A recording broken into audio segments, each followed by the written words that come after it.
कम लोग दुनिया में आपको मिलेंगे जिन्होंने अपने माता पिता की परिक्रमा की हो। दक्ष महाराज ने पिताजी की परिक्रमा की है और स्वयं नारद ने भी पिता ब्रह्मा जी की परिक्रमा की थी और गणेश जी ने माता पिता की परिक्रमा की थी।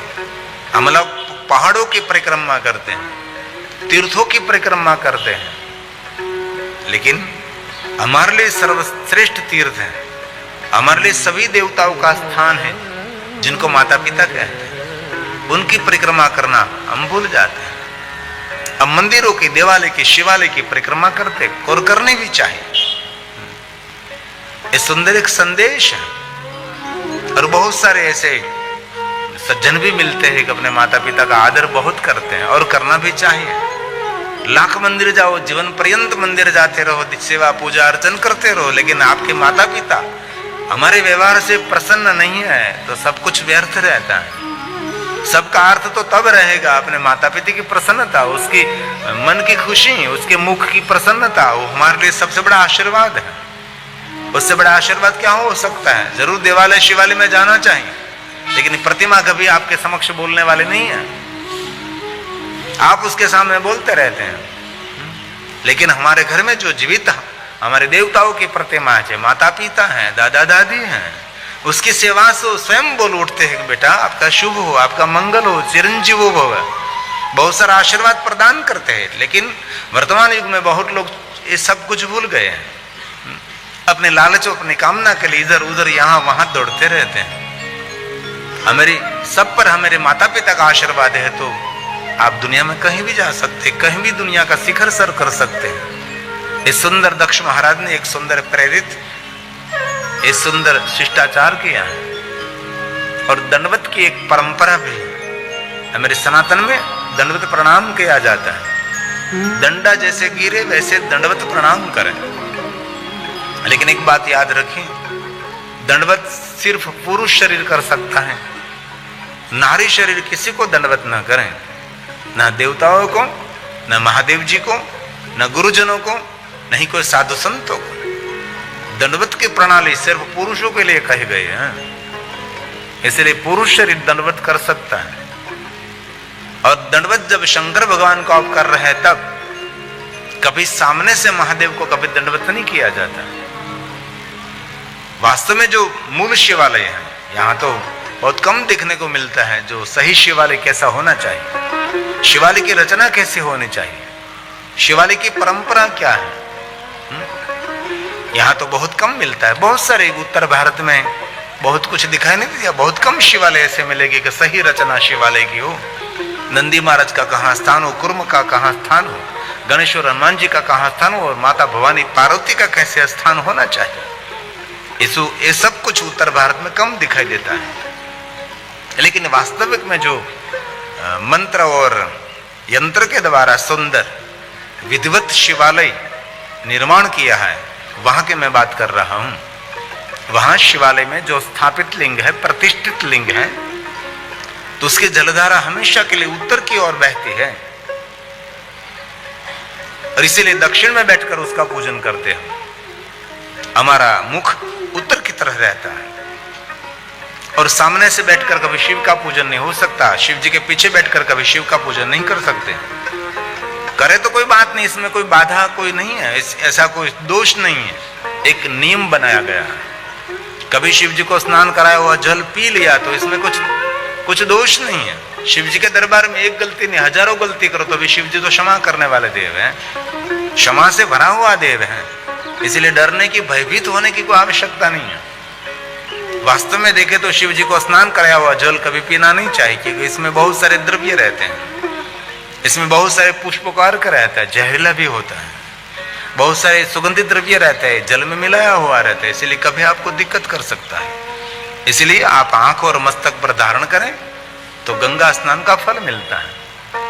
और कभी शिव जी को दंडवत करना है तो दक्षिण से उत्तर की ओर दंडवत कर सकते हैं, सामने से कभी महादेव को कभी दंडवत कोई नहीं कर सकता। सिर्फ पुरुष शरीर दंडवत कर सकता है, नारी शरीर शिव जी को दंडवत नहीं कर सकते। सिर्फ पुरुष दक्षिण की ओर पैर रहे और उत्तर की ओर उसका मस्तक रहे, वैसे दंडा गिरे वैसे प्रणाम करें, उसको कहते दंडवत प्रणाम।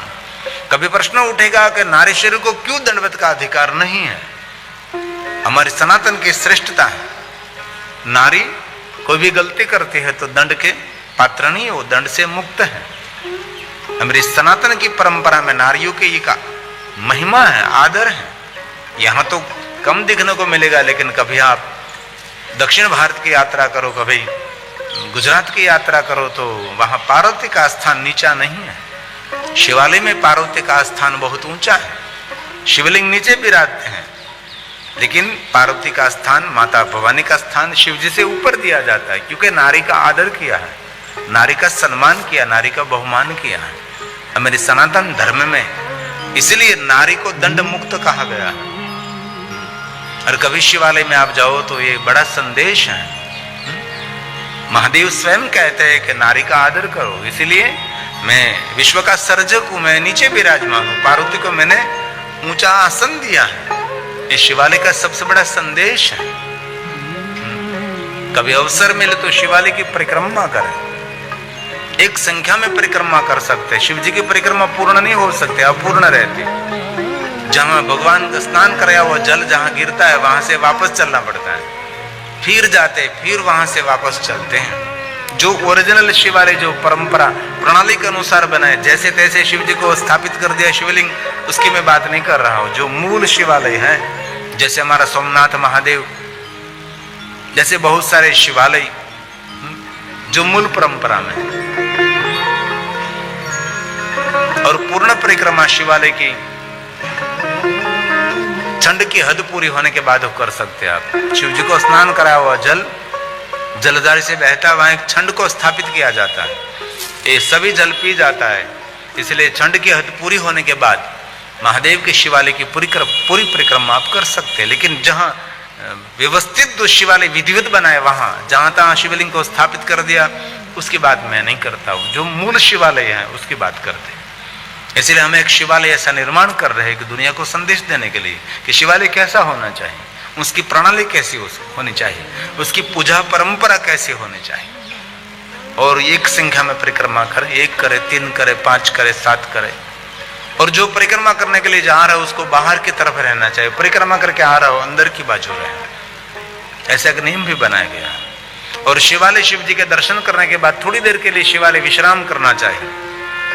फिर जाते जाते आपके जूते पहने, बूट चप्पल पहने, इससे पहले पुनः दर्शन करना चाहिए। फिर से वापस आकर ऐसे भगवान का दर्शन करके फिर जाना चाहिए। और जिनको नित्य भगवान महादेव के दर्शन की नियम है, वो कभी अपवित्र स्नान नहीं किया, घर में कोई किसी की मृत्यु हुई, घर में कोई बच्चा जन्मा है और अपवित्र अवस्था है, जिनको सूतक कहा जाता है, तो आप शिवालय जाकर, अंदर जाकर भगवान महादेव का दर्शन नहीं कर सकते।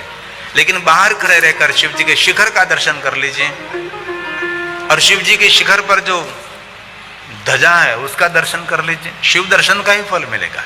इसलिए शिखर दर्शन की एक विशेष महिमा। अभी तो इस शिवालय का काम चल रहा है, लेकिन बहुत बड़ा विशाल शिवालय है, थोड़ा सा काम बाकी है, वो भी पूरा हो जाएगा। जो मूल शिवालय कैसे कहा जाता है, इसमें 108 स्तंभ है, बहुत बड़ा भव्य और दिव्य, एक समाज को मार्गदर्शन करने के लिए, समाज के अंदर एक नई दिशा दिखाने के लिए एक सुंदर शिवालय। हमारा छोटा सा शिवालय था, उसका हम फिर से जीर्णोद्धार कर रहे हैं, पूरे पाषाण का पत्थर का शिवालय है। और नित्य जो शिवालय के शिखर की दर्शन करते हैं, और शिखर पर जो ध्वजा है उसका जो दर्शन करते हैं, उसकी बहुत सारी महिमा है। और कभी अवसर मिले तो शिवालय पर ध्वजा भी अर्पण करनी चाहिए। कभी आप प्रभास पाटन सोमनाथ प्रथम ज्योतिर्लिंग में आओ तो वहां हमारे ट्रस्ट की ओर से एक व्यवस्था भी की गई है कि आप वहां ध्वजा चढ़ा सकते हैं। ट्रस्ट की ओर से वहां एक सुंदर पूजा की व्यवस्था की जाती है, कुछ सामान्य शुल्क है, उसको शिवालय सोमनाथ महादेव के ट्रस्टी ऑफिस में दिया जाता है, वहां से आपको कुछ मार्गदर्शन किया जाता है, और शिवालय के अंदर सुंदर भगवान की पूजा कराते हो, ध्वजा की पूजा कराते हैं। और पुरानी जो ध्वजा है ये जब उतरती है वो आपको प्रसाद में दी जाती है, और आपकी तरफ से हाँ शिखर पर एक ध्वजा अर्पण की जाती है। ये सोमनाथ महादेव में सुंदर एक व्यवस्था है। इसलिए कभी अवसर मिले तो महादेव को ध्वजा भी अर्पण कर सकते हैं। कभी द्वारकाधीश जाए तो वहां भी ध्वजा अर्पण होती है। बहुत सारे अंबाजी भी व्यवस्था होती है, बहुत सारे तीर्थों में एक विशेष प्रकार की व्यवस्था होती है।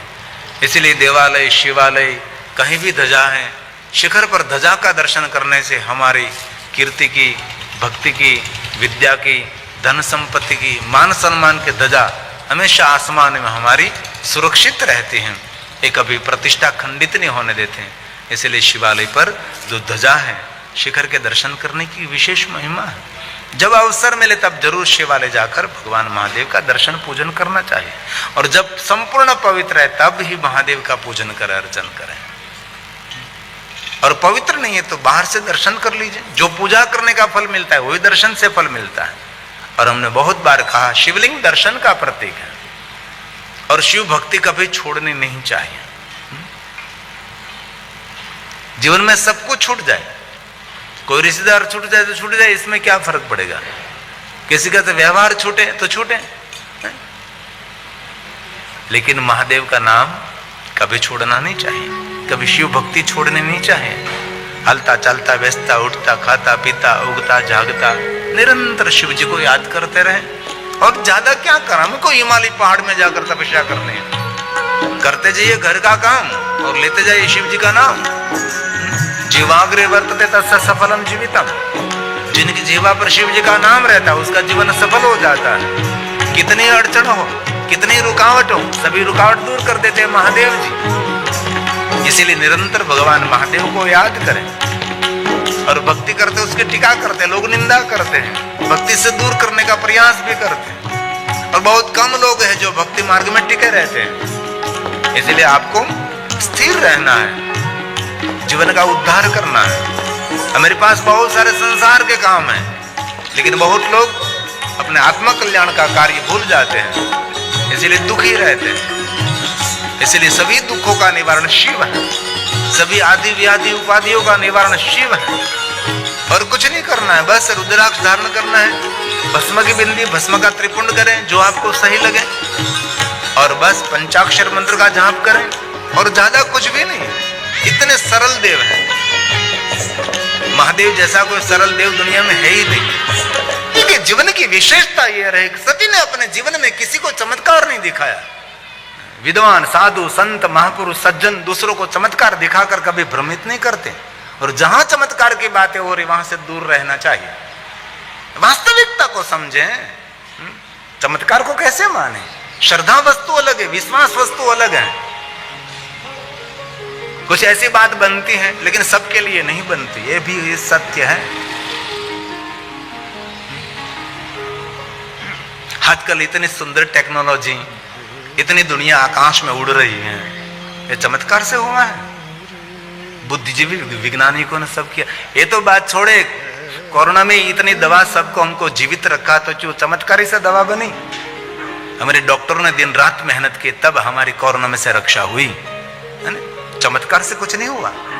इसलिए बहुत हृदय से हमारी प्रार्थना है, जहां चमत्कार की बातें हो रही है दूर रहे, जीवन की वास्तविकता को स्वीकार है।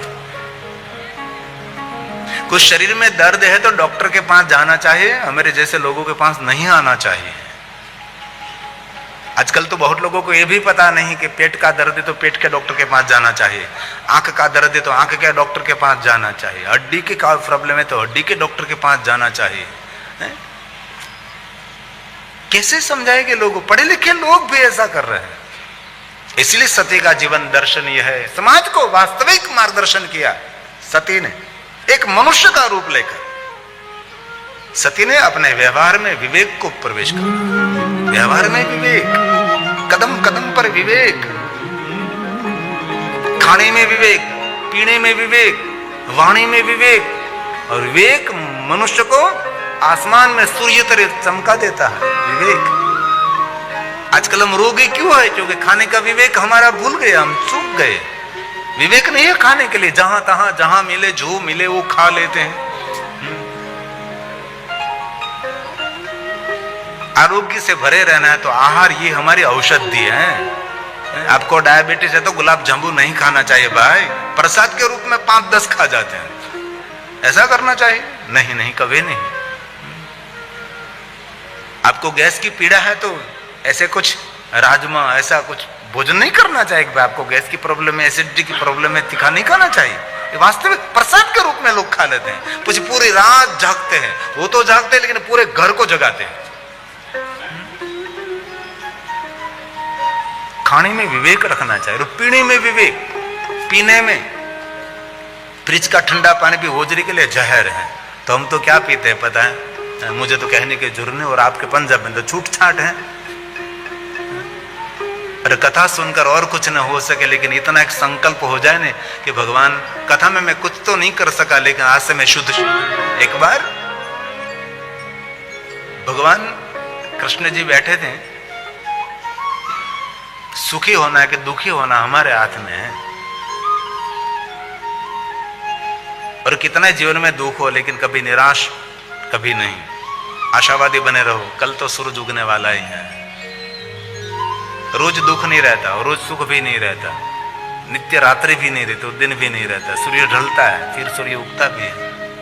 एकादशी थी, भगवान कृष्ण जी बैठे थे ऐसे, आज भी एकादशी है और आंवला एकादशी है, आज के दिन आंवले खाने चाहिए, भगवान को आंवले का भोग भी लगाना चाहिए, आज के दिन बहुत महत्व के, आंवला अमृत फल है,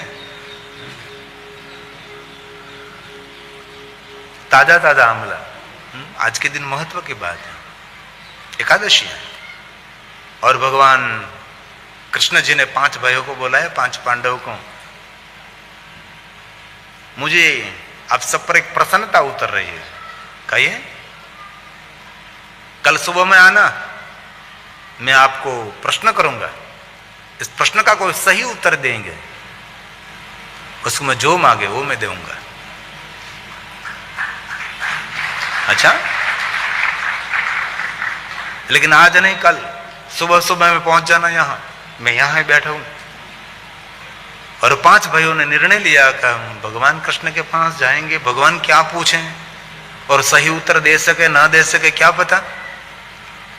निर्णय लिया गया कि हम कोई नहीं जाएंगे, इसमें से हमारा भाई सहदेव जाएगा, वो त्रिकाल ज्ञानी है, ये सब कुछ जवाब दे सकता है, कोई भी प्रश्न हो उसका उत्तर उनके पास, लेकिन पूछना पड़ता है उसको, बाद में जवाब देता है। और ये भी बहुत जीवन में एक मूल्यवान बात याद रखने जैसी, कोई पूछे तब जवाब दीजिए, सामने से नहीं। हम तो किसी के घर जाते तो भी राय साहब बन जाते हैं, सब राय देते रहते कि ऐसा करो ऐसा करो, अरे क्यों जरूर है यार। तो सुबह सुबह में पहुंच गया सहदेव, भगवान प्रश्न पूछे, ओ तो आ गया जी, पूछता हूं आकाश में क्या दिखाई देता है, तो कि बादल है, काले बादल है, बहुत सुंदर बादल है, जवाब दीजिए ये बादल पानी से भरे हैं कि खाली हैं। आंख बंद कर देखा तो सभी बादल मायावी बादल थे, कहे कि सभी खाली कोरे हैं तो सब पानी से भर जाएंगे, और सब पानी से भरे हैं तो सब खाली हो जाएंगे।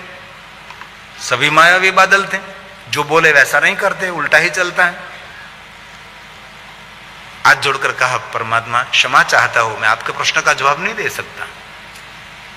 मौन हो गया, जवाब नहीं दिया, वापस चला गया। भगवान कृष्ण जी मुस्कुराने लगे, जवाब नहीं दे सका, और गया। भीम ने देख लिया कि भाई कुछ निराश होकर आया है, कुछ जवाब नहीं दे सका। भीम ने पूछ लिया कि क्या हुआ भाई, ऐसा प्रश्न पूछा भगवान ने, लेकिन मैं जवाब तो नहीं दे सका। अच्छा क्या पूछा, तो कि आकाश में बादल हैं। पूछा कि बादल पानी से भरे के खाली हैं, तो ये तो मायावी बादल थे। मैं कहूं कि पानी से भरा हुआ है तो ये खाली हो जाएगा, और कहूं कि तो खाली है, कुछ पानी नहीं है, तो पानी से भर जाएगा। इसलिए मायावी था, इसलिए मैंने जवाब नहीं दिया और वापस आ गया। भीम ने कहा कि ऐसी बात है, मैं भीम बड़ा हूं, मेरी बुद्धि चढ़ा, थोड़ी मोटी बुद्धि है, इसीलिए नहीं, मैं भी कुछ कर सकता हूं, चल मेरे साथ, भगवान को हम पूछ लेंगे। और भीम तैयार हुआ। भीम ने बड़ा एक डगला पहन लिया, बड़ा कोट, घुटन की तरह, इतना बहुत ठंडी, जहां थे बड़े बड़े कॉलर वाले, बड़े बड़े, इतनी जेब बड़ी बड़ी होती है कि पूरा बच्चा भी अंदर सो जाए, इतने बड़े, पूरा हाथ अंदर रह जाता है, ऐसे बड़ा डगला पहन लिया, कोट। और दोनों भाई निकले, और एक वृक्ष पर बहुत सारी चिड़िया बैठी थी, और आज चिड़िया दिन भी है। आज के दिन चिड़िया की रक्षा करनी चाहिए, चिड़िया दिन है आज का दिन। चकलियों की रक्षा कर, चकली हम गुजराती में चकली कहते हैं, आप चिड़िया कहते, छोटी छोटी होती है ना, आजकल मर रही है, जीवित नहीं रही, ये टावर के कारण है? और बड़े बड़े आवाज के कारण, बड़े बड़े बॉम्ब फोड़ते हैं, बड़े बड़े अंतर्वेशी करते हैं, तो उससे ये मर रही है आवाज से, ये धुआं से। छोटी छोटी जो चिड़िया होती है, जो ये अभी उसका धीरे धीरे नाश हो रहा है, पता है आपको?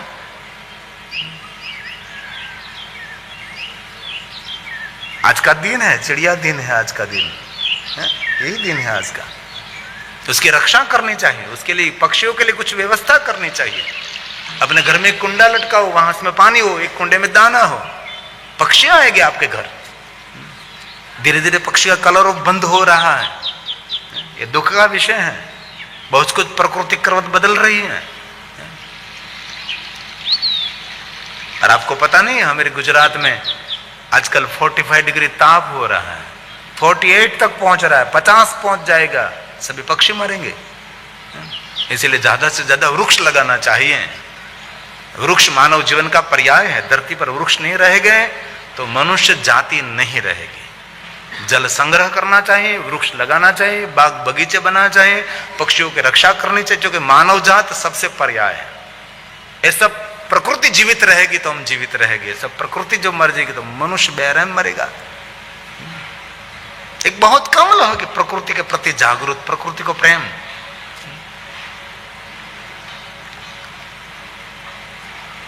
तो एक वृक्ष पर बहुत सारी चिड़िया बैठी थी, तो भीम ने बात